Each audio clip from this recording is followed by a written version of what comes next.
ਸੱਜਣੋ ਤੇ ਮਿੱਤਰੋ ਕੀ ਹਾਲ ਹੈ? ਠੀਕ ਹੋ ਨਾ? ਨਿੱਕਿਆਂ ਹੁੰਦਿਆਂ ਇੱਕ ਖੇਡ ਖੇਡੀ ਦੀ ਹੁੰਦੀ ਸੀ ਜਿਹਨੂੰ ਭਿੰਡ ਕਹਿੰਦੇ ਸਨ। ਭਿੰਡ ਉਹ ਇਸ ਤਰ੍ਹਾਂ ਦੀ ਗੇਮ ਸੀ ਕਿ ਟਾਹਲੀ ਦੀਆਂ ਕੀਕਰ ਦੀਆਂ ਹਾਕੀਆਂ ਅਸੀਂ ਬਣਾਉਂਦੇ ਸਾਂ ਤੇ ਲੀਰਾਂ ਦਾ ਤੇ ਛਾਪਰਾਂ ਦਾ ਇੱਕ ਗੇਂਦ ਬਣਾਉਂਦੇ ਸਾਂ ਤੇ ਉਹਦੇ ਨਾਲ ਅਸੀਂ ਉਹ ਖੇਡਦੇ ਹੁੰਦੇ ਸਾਂ। ਉਹਨੂੰ ਹਾਕੀ ਵੀ ਕਿਹਾ ਜਾਂਦਾ ਹੈ, ਉਹਨੂੰ ਭਿੰਡ ਵੀ ਕਿਹਾ ਜਾਂਦਾ ਹੈ। ਸਾਡਾ ਜਿਹੜਾ ਪਾਕਿਸਤਾਨ ਹੈ ਇਹਦੇ ਵਿੱਚ ਵੀ ਭਿੰਡ ਹੀ ਖਰੀਦੀ ਹੈ।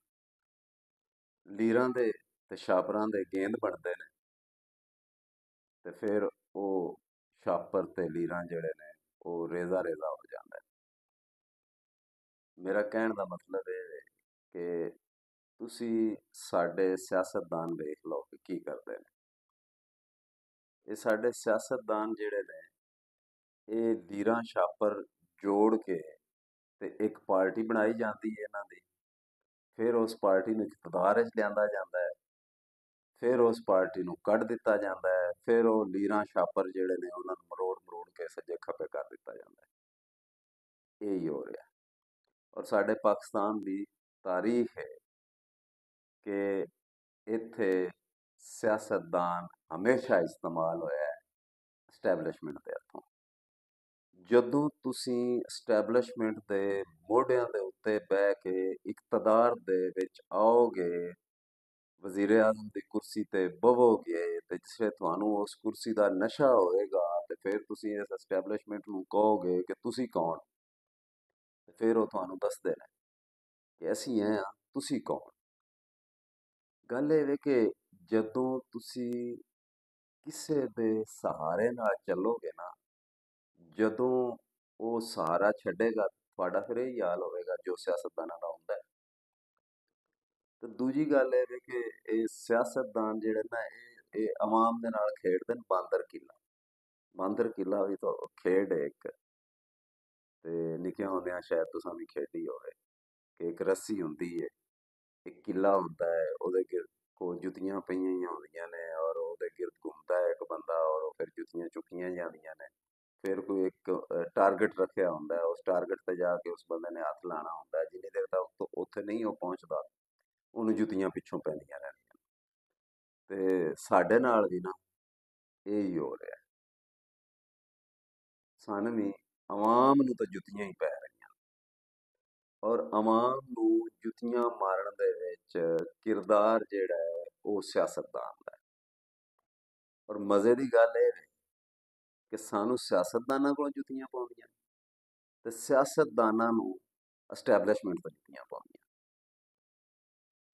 ਇਹ ਉੱਥੇ ਸਿਆਸਤਦਾਨ ਉਸ ਕਿਲੇ ਦੇ ਗਿਰਦ ਘੁੰਮਦੇ ਨੇ ਤੇ ਸਿਆਸਤਦਾਨਾਂ ਦੇ ਪਿੱਛੇ ਆਵਾਮ ਜਿਹੜੀ ਉਹ ਕਿਲੇ ਦੇ ਗਿਰਦ ਘੁੰਮਦੀ ਹੈ।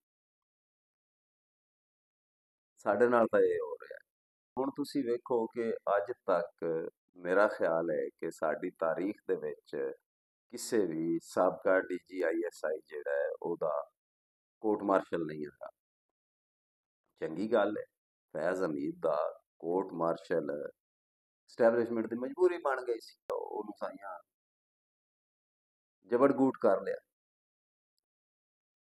ਸਮਝ ਆਇਆ ਨਾ? ਜਬੜ-ਗੂਟ ਦਾ ਮਤਲਬ ਇਹ ਹੈ ਕਿ ਗਿਰਟੀ ਤੋਂ ਫੜ ਲਿਆ, ਗਲਮੇ ਤੋਂ ਫੜ ਲਿਆ। ਉਹਨਾਂ ਕਿਹਾ ਆ ਜਾ ਵੀ ਤੇ ਉਹਦਾ ਹੁਣ ਹਿਸਾਬ ਕਿਤਾਬ ਸ਼ੁਰੂ ਹੋਇਆ ਹੈ। ਤੇ ਹੋਣਾ ਚਾਹੀਦਾ ਹੈ ਐਸੇ ਕਿਰਦਾਰ ਜਿਹੜੇ ਫੌਜ ਦੇ ਵਿੱਚ ਰਹਿ ਕੇ ਆਪਣੇ ਉਸ ਤਾਕਤ ਦਾ ਇਸਤੇਮਾਲ ਗਲਤ ਕਰਦੇ ਨੇ, ਉਹਨਾਂ ਨਾਲ ਇੰਝ ਹੋਣਾ ਚਾਹੀਦਾ ਹੈ। ਅੱਗੇ ਮੁਸ਼ਰਫ ਨਾਲ ਹੋਇਆ ਸੀ ਲੇਕਿਨ ਉਹ ਪੂਰਾ ਨਹੀਂ ਸੀ ਹੋਇਆ। ਉਹਦਾ ਵੀ ਇਖਤਤਾਮ, ਉਹਦਾ ਵੀ ਐਂਡ ਜੋ ਹੋਇਆ ਉਹ ਤੁਹਾਡੇ ਸਾਹਮਣੇ ਨੇ। ਇਹ ਸਾਰੀ ਇਹ ਨਾ ਅਸਲ ਦੇ ਵਿੱਚ ਪਾਵਰ ਦੀ ਪੋਲਿਟਿਕਸ ਹੈ ਨਾ। ਜਿਹਦਾ ਡੰਡਾ ਵੱਡਾ ਹੈ ਜਾਂ ਜਿਹਦਾ ਡੰਡਾ ਤਕੜਾ ਹੈ ਉਹ ਹਕੂਮਤ ਕਰ ਰਿਹਾ ਇੱਥੇ ਪਾਕਿਸਤਾਨ ਤੇ, ਉਹ ਭਾਵੇਂ ਜਿਹੜੀ ਸ਼ਕਲ ਵਿੱਚ ਵੀ ਕਰ ਰਿਹਾ। ਤੇ ਦੂਜੀ ਗੱਲ ਇਹ ਹੈ ਕਿ ਜਿਹੜੇ ਫੈਜ਼ ਹਮੀਦ ਹੈ ਨਾ ਉਹਨੇ ਇਨਕਸ਼ਾਫਾਤ ਵੀ ਬਹੁਤ ਕੀਤੇ ਨੇ। ਤੇ ਫੈਜ਼ ਹਮੀਦ ਦੇ ਬਾਰੇ ਮੈਂ ਅੱਜ ਤੁਹਾਨੂੰ ਇੱਕ ਗੱਲ ਕਲੀਅਰ ਦੱਸ ਦਿਆਂ, ਇਹਨੂੰ ਮਾਫੀ ਨਹੀਂ ਲੱਭਣੀ। ਤੇ ਦੂਜੀ ਗੱਲ ਇਹ ਰਹਿ ਗਈ ਕਿ ਜਿਹੜੇ ਕੋਈ ਜੱਜ ਇਨਕਲਾਬੀ ਬਣੇ ਹੋਏ ਸਨ, ਮੈਂ ਹੈਰਾਨ ਹਾਂ ਕਿ ਇਨਕਲਾਬ ਹਰ ਬੰਦੇ ਦੇ ਜਿੱਥੇ ਆਪਣਾ ਮਫਾਦ ਹੈ ਉਸ ਮਫਾਦ ਵਾਸਤੇ ਉਹ ਇਨਕਲਾਬ 8 ਜੱਜਾਂ ਨੇ ਖਤ ਲਿਖ ਦਿੱਤੇ, ਇਨਕਲਾਬ ਆ ਗਿਆ। ਉਹ ਭਾਈ 8 ਜੱਜਾਂ ਨੇ ਖਤ ਕਿਉਂ ਲਿਖੇ? ਹੁਣ ਫੈਜ਼ ਹਮੀਦ ਇੱਕ ਇੱਕ ਗੱਲ ਦੱਸਦਾ ਪਿਆ ਨਾ ਕਿ ਫੈਜ਼ ਹਮੀਦ ਜ਼ਦਾ ਜੱਜ ਸਨ ਜਿਨ੍ਹਾਂ 8 ਜੱਜਾਂ ਨੇ ਖਤ ਲਿਖਿਆ। ਜਸਟਿਸ ਬਾਬਰ ਸਤਾਰ ਜਿਹੜਾ ਉਹਦੇ ਖਿਲਾਫ ਰੈਫਰੈਂਸ ਆ ਗਿਆ। ਤੇ ਇਸ ਤੋਂ ਬਾਅਦ ਮੇਰਾ ਖਿਆਲ ਹੈ ਕਿ ਵਾਰੀ ਜਿਹੜੀ ਹੈ ਉਹ ਜਸਟਿਸ ਮੋਹਸਿਨ ਕਿਆਨੀ ਦੀ ਆ ਰਹੀ ਹੈ। ਇਹਨੂੰ ਖਬਰ ਸਮਝ ਲਓ ਜਾਂ ਇਹਨੂੰ ਤੁਸੀਂ ਜੋ ਵੀ ਸਮਝ ਲਓ, ਮੇਰੀ ਇਨਫੋਰਮੇਸ਼ਨ ਦੇ ਮੁਤਾਬਕ ਮੋਹਸਿਨ ਕਿਆਨੀ ਜਿਹੜਾ ਹੈ ਅਗਲੀ ਵਾਰੀ ਉਹਦੀ ਹੈ, ਉਹਨੂੰ ਵੀ ਮਾਫੀ ਨਹੀਂ ਲੱਭਣੀ। ਉਸ ਤੋਂ ਬਾਅਦ ਅੱਗੇ ਤੁਸੀਂ ਆ ਜਾਓ ਕਿ ਸਾਬਕਾ ਚੀਫ ਜਸਟਿਸ ਜਿਹੜੇ ਰਹੇ ਨੇ ਉਮਰ ਅਤਾ ਬਦਿਆਲ ਸਾਹਿਬ ਤੇ ਸਾਕਬ ਨਿਸਾਰ ਸਾਹਿਬ, ਇਹਨਾਂ ਨੂੰ ਵੀ ਜਬਰਦਸਤ ਕੀਤਾ ਜਾਏਗਾ। ਪਰਵੇਜ਼ ਇਲਾਹੀ ਨੂੰ ਤੁਸੀਂ ਵੇਖ ਲਓ ਕਿ ਹੁਣ ਕਿੱਡਾ ਅੱਛਾ ਬੱਚਾ ਬਣ ਕੇ ਚੁੱਪ ਦੀ ਬੁੱਕਲ ਮਾਰ ਕੇ ਬਹਿ ਗਿਆ, ਕੋਈ ਗੱਲ ਨਹੀਂ ਕਰਦਾ ਕਿਉਂਕਿ ਉਹਨੂੰ ਚੀਜ਼ਾਂ ਕਲੀਅਰ ਹੋ ਗਈਆਂ ਨੇ।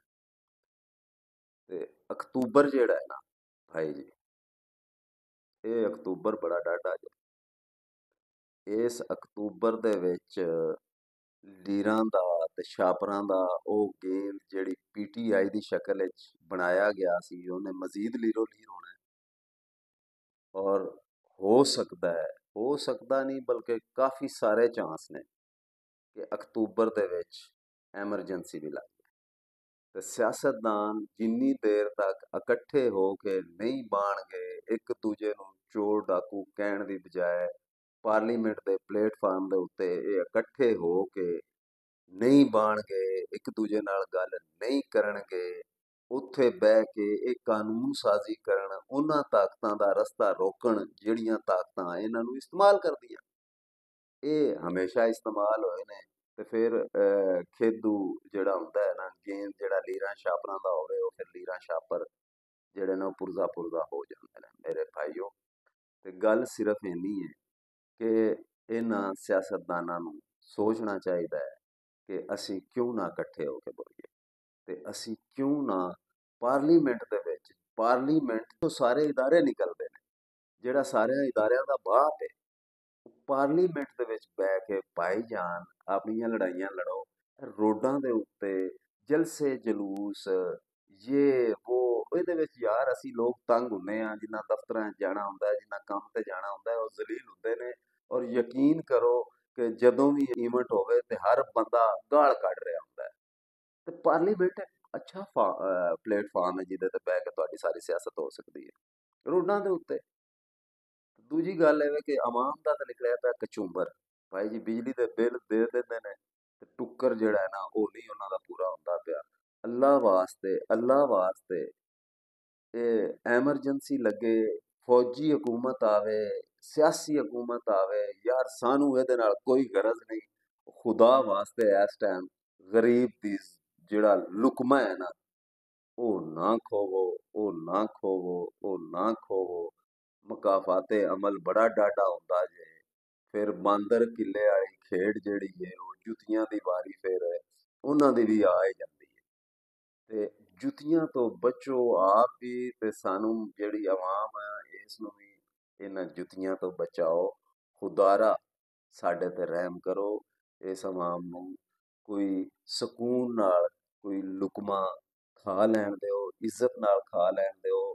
ਆਵਾਮ ਦਾ ਤੁਸਾਂ ਬਿਜਲੀ ਦੇ ਬਿੱਲਾਂ ਦੇ ਵਿੱਚ ਜਨਾਜ਼ਾ ਕੱਢ ਦਿੱਤਾ ਹੈ, ਬਲਕਿ ਭੁੜਕਸ ਕੱਢ ਦਿੱਤਾ ਹੈ ਔਰ ਫਾਰਗ ਹੋਈ ਪਈ ਹੈ ਗਰੀਬ ਆਦਮੀ। ਯਕੀਨ ਕਰੋ ਮੈਂ ਰੋਡ ਦੇ ਉੱਤੇ ਜਾਣਾ, ਮੈਂ ਜ਼ਿੰਦਗੀ ਦੇ ਵਿੱਚ ਉਹ ਲੋਕ ਜਿਹੜੇ ਸਫੈਦ ਪੋਸ਼ ਸਨ ਅੱਜ ਉਹ ਹੱਥ ਫੈਲਾਉਣ ਤੇ ਮਜਬੂਰ ਹੋਏ ਪਏ ਨੇ ਆਪਣੇ ਬੱਚਿਆਂ ਵਾਸਤੇ, 2 ਵਕਤ ਦੀ ਰੋਟੀ ਵਾਸਤੇ ਉਹ ਜ਼ਲੀਲ ਹੋ ਰਹੇ ਨੇ। ਔਰ ਰੋਡਾਂ ਦੇ ਉੱਤੇ ਬੀਬੀਆਂ ਕੀ, ਕੁੜੀਆਂ ਕੀ, ਬੱਚੇ ਕੀ, ਬਜ਼ੁਰਗ ਕੀ, ਹਰ ਬੰਦਾ ਹੱਥ ਫੈਲਾਈ ਬੱਧਾ ਹੈ। ਤੇ ਖੁਦਾਰਾ ਯਾਰ ਕੁਝ ਰਹਿਮ ਕਰੋ, ਇਸ ਗਰੀਬ ਆਵਾਮ ਤੇ ਰਹਿਮ ਕਰੋ, ਕੁਝ ਸਾਡੇ ਤੇ ਰਹਿਮ ਕਰੋ। ਤੁਹਾਡੀਆਂ ਸਿਆਸਤਾਂ ਤੁਹਾਡੇ ਨਸੀਬ, ਲੇਕਿਨ ਸਾਨੂੰ ਸਕੂਨ ਨਾਲ ਰਿਜ਼ਕ ਔਰ ਰੋਟੀ ਦਾ ਜਿਹੜਾ ਲੁਕਮਾ ਹੈ ਉਹ ਖਾਣ ਦਿਓ। ਇਹਦੇ ਨਾਲ ਹੀ ਮੈਂ ਇਜਾਜ਼ਤ ਚਾਹਾਂਗਾ ਤੇ ਮਿਲਨੇ ਆ ਇਨਸ਼ਾਅੱਲਾ ਫਿਰ। ਤੇ ਬਾਕੀ ਯਾਰ ਖੁਦਾਰਾ ਨਫ਼ਰਤਾਂ ख़त्म करो यार, नफ़रतां ख़त्म करो यार, नफ़रतां ख़त्म करो। अगर एक कौम बनना है, अगर इस मुल्क में तरक्की करनी है तो नफ़रत ख़त्म होनी चाहिए।